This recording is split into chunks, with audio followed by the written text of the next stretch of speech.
Oh, hello, Kapitan. Napatawag ka. May bago ka na naman bang problema? Oh, sabi mo sa akin kung ano problema mo, Kapitan. Nako, napakarami ba? Ganun ba? Bakit? Madilim? Simple lang ang solusyon dyan sa problema mo, Kapitan. Grabe ka naman. Ganito lang ang solusyon. Pag walang tao dyan sa iskinita nyo, Kapitan, di ba madilim dyan? Ang gawin mo dyan para magkaroon ng tao dyan, Kapitan, napakasimple lang ng problema mo, Kapitan. Pambihira ka, oh. Hindi mo kaya solusyonan yan. Pag walang tao sa iskinita nyo, Kapitan, maglagay ka ng ano dyan. Huwag street light ilagay mo. Hindi yan tatambayan ng mga tao yan. Yung mga tanod mo dyan, hindi yan mag-iikot dyan. Saka yung mga babaero dyan, wala, hindi yan mag-iikot dyan. Lagyan mo ng strobe light yan. Kapitan, sigurado dyan, maraming tao talaga dyan, lagi. Hindi mawawala ang tao dyan, sabi ko sa'yo. Laging maliwanag yan kasi meron kang kinabit na ano dyan, pang-diskuhan. Yan, Kapitan, sigurado yan yung mga suggest ko sa'yo. Para magkaroon ng tao lagi dyan sa eskinita at hindi madilim dyan. Yung street light, walang kwenta yan.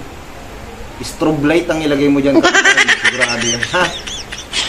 May bago ka pa problema? Ano problema mo? Yung ambulansya? Ay, Diyos mio. Ano ginagawa sa ambulansya? Ginagawang hotel? Pambihira. Oh. Yung mga babaero, ipaupa mo na lang sa kanila yan o ipalibre mo na lang sa kanila yung paggamit dyan sa ambulansya na yan. Gawin nilang ano yan, hotel yan. Pambihira. Simple lang problema mo, Kapitan, eh. Bigyan mo ng budget, lakihan mo yung budget.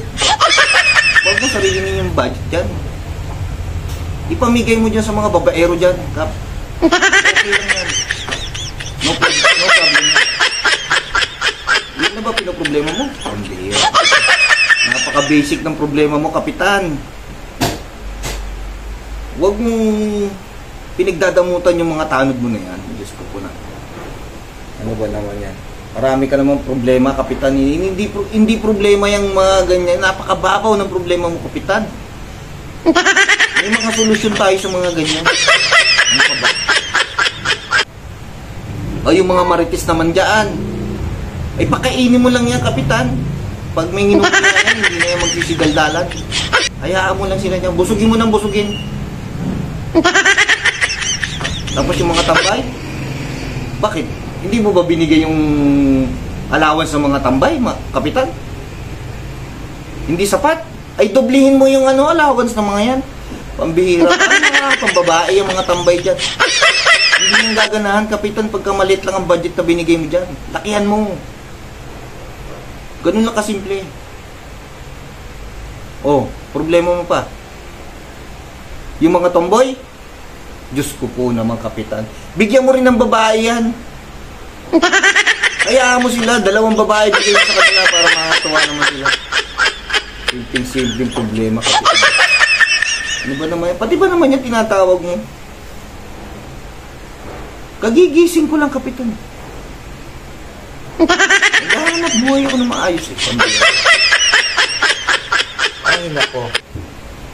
Sa mga susunod na tawag mo, Kapitan, ayusin mo naman yung mga problema mo na yan.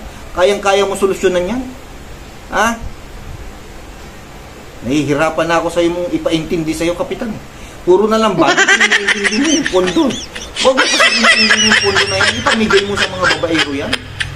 Yung mga tomboy, bigyan mo na rin yung babae. Ha? O yung mga marites dyan, bigyan mo ng lalaki yan. Ha? Kaya ano sila magparami ng lahi nila, ma'am? Ayun naman ba problema mo? Yung mga asawa nila? O yung mga asawa nila, bigyan mo rin ng babae yan. Gusto po naman, Kapitan. Pambihira ka, oh. Ha? Ayusin mo yung problema mo, Kapitan, ha? Oh, siya, Kapitan. Yung mga aliporis ko kasi dito, nagpapahilot pa tayo. Alam mo na yun. I love you, Kapitan. I love you. Mama, chup-chup. Kapitan, sige, susunod na lang. Ha?